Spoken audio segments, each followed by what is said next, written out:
आणि तिथे या आंदोलनामध्ये सहभागी होत आहेत। असं एक मोठं चित्र मराठी भाषेकरता रस्त्यावर उतरलेले लोक आपल्याला बघायला मिळत आहेत।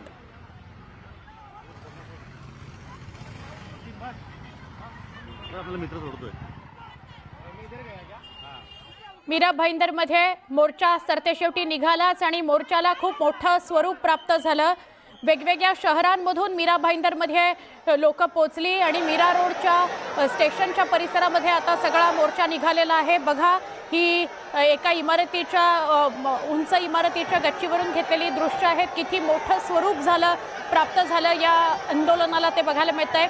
संदीप देशपांडे यांनी ही प्रतिक्रिया दिलेलीच होती काही वेळापूर्वी की मुख्यमंत्री दिशाभूल करतायत। मुख्यमंत्री म्हणत होते, म्हणजेच पोलिसांनी मोर्चाला जी परवानगी नाकारलेली होती त्यांचं म्हणणं होतं घोडबंदरला मोर्चा काढा, पण मीरा भाईंदरमधलं आंदोलन घोडबंदरमध्ये मोर्चा कसा काय काढायचा। त्यामुळे सगळे आता मीरा भाईंदरमध्येच जमतील आणि मीरा रोडलाच मोर्चा निघेल आणि त्याप्रमाणे सगळे महाराष्ट्रभरात नव्हे मुंबईतल्या वेगवेगळ्या भागांमधनं लोक मीरा रोडला पोहोचली आणि तिथे आंदोलनाला किती भव्य स्वरूप प्राप्त झालंय बघा। आधी मोर्चेकऱ्यांची धरपकड केली गेली, पण अखेर मोर्चाला परवानगी दिली आणि मोर्चाचं सुरक्षितता बघण्याकरता म्हणून पोलिसांची कुमक या मोर्चाच्या दिशेनं जाताना दिसली, मोर्चाच्या सोबत जाताना दिसली। आधी सकाळी अशी धरपकड झाली मोर्चेकऱ्यांची, मोर्चेकऱ्यांना मोर्चा काढू दिला नाही, जमावबंदीचं कारण पुढे दिलं गेलं, मात्र त्यानंतर भव्य स्वरूप या मोर्चाला प्राप्त झालं। अखेर मोर्चाला परवानगी द्यावी लागलेली आहे। मोर्चा हा मीरा रोड स्टेशनकडे निघाला आणि त्यानंतर सगळा मागचा जो भाग होता तो सुनसान झाला असं म्हटलं तरी अतिशयोक्ती ठरणार नाही। मीरा रोडमध्ये मराठी माणूस आक्रमक झालेला दिसतोय। सकाळच्या सत्रामध्ये जमावबंदीचं कारण पुढे करत पोलिसांनी धरपकड केली, अनेक नेत्यांना स्थानबद्ध करण्यात आलं, मोठमोठ्या हॉलमध्ये अनेक आंदोलनकर्त्यांना स्थानबद्ध केलं गेलं, पण त्याचा परिणाम असा झाला की आक्रमक अधिक मराठी माणूस झाला आणि मराठी माणूस सगळा मीरा रोडच्या दिशेनं कूच करताना दिसला। मीरा रोडमध्ये भव्य गर्दी तयार झाली। 12 नंतर पोलिसांना या गर्दीला आवरणं कठीण झालं आणि सरतेशेवटी मोर्चाला परवानगी दिली गेली। सगळे मोर्चेकरी जोरदार घोषणाबाजी करताना दिसतायत। मराठी भाषेच्या अनुषंगानं आंदोलन पेटलेलं आहे।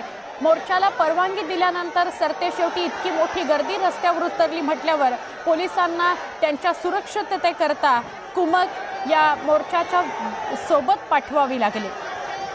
त्यामुळे हा जो मोर्चा निघतोय त्याच्या रस्त्याच्या दुतर्फा आपल्याला पोलीस सुद्धा बघायला मिळत आहेत। वेगवेगळ्या ठिकाणी पोलीस या मोर्चामध्ये सुरक्षितता पुरवताना दिसत आहेत। म्हणजे एका बाजूला आधी पोलीस धरपकड करत होते मोर्चेकऱ्यांची आणि नंतर लक्षात आलं की आता ही गर्दी आवरण्यासारखी नाही, या गर्दीला धरपकड करून कोंबून डांबून ठेवता येणार नाही म्हटल्यावर मोर्चाला परवानगी दिली गेलेली आहे। आधी 2 पक्ष 3 पक्षांपुरता मर्यादित असलेला हा मोर्चा रुद्र रूप काय म्हणतात त्याला विक्रमी रूप धारण करताना दिसला आणि मीरा रोडमध्ये ही प्रचंड गर्दी मराठी भाषेकरता रस्त्यावर उतरली।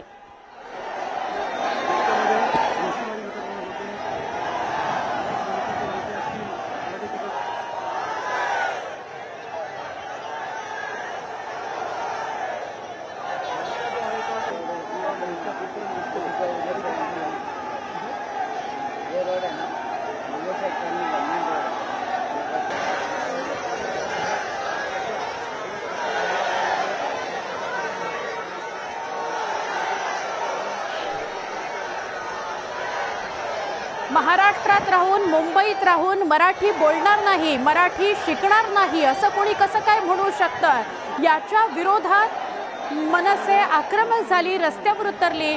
मनसेनं आंदोलनाची परवानगी मागितली होती, मात्र ती दिली गेली नाही, जमावबंदीचं कारण पुढे गेलं आणि त्यामुळे धरपकड मनसे कार्यकर्त्यांची केली। जेव्हा मनसे कार्यकर्ते तरी देखील रस्त्यावर उतरले तेव्हा महिला पुरुष असा भेद न बघता अक्षरशः गाड्यांमध्ये कोंबून बसमध्ये कोंबून त्यांना स्थानबद्ध करण्यात आलं।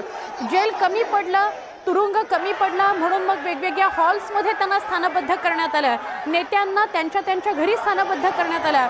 अविनाश जाधव यांच्या नेतृत्वात हा मोर्चा निघणार होता। अविनाश जाधव यांना पहाटेच ताब्यात घेतलं गेलं आणि याचा परिणाम असा झाला की खूप मोठ्या संख्येने 12 नंतर मीरा रोडमध्ये लोक जमा व्हायला सुरुवात झाली, मराठी भाषक जमा व्हायला सुरुवात झाली आणि त्यांनी एक मोठं आंदोलन उभं केलं। हे आंदोलन मीरा रोड स्टेशनकडे जाताना दिसतंय, त्याची एरियल दृश्य आपण बघताय। संदीप देशपांडे यांनी प्रतिक्रिया दिलेली होती साधारणपणे 11 ते 12च्या दरम्यान। ते असं म्हणाले की मराठी भाषिकाची अवहेलना केली जाते, जर व्यापाऱ्यांना आंदोलन करायची परवानगी मिळू शकते तर आम्हाला का नाही, आम्हीही शांततेतच मोर्चा काढणार होतो। तुम्हाला आमच्या कार्यकर्त्यांना कोंबून ठेवायचे, डांबून ठेवायचे, स्थानबद्ध करायचे।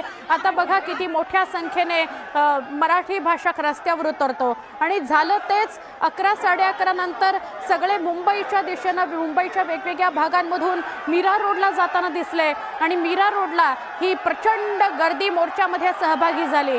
हा मोर्चा इतका उत्स्फूर्त आहे, इतका मोठा होता की पोलिसांना तो आवरणं, पोलिसांना या गर्दीला बसमध्ये कोंबून कुठेतरी स्थानबद्ध करणं शक्यच नव्हतं आणि सरतेशेवटी मोर्चाला परवानगी दिली गेली।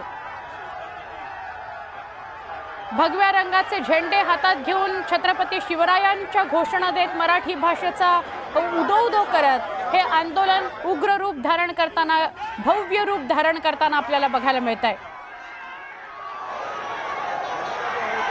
मीरा रोडच्या परिसरामध्ये हे आंदोलन पोचलं होतं, पोलीस धरपकड करू शकले नाहीत। ही काही वेळापूर्वीची दृश्य आहेत जेव्हा मनसे कार्यकर्ते, उबाठा कार्यकर्त्यांची धरपकड केली गेली।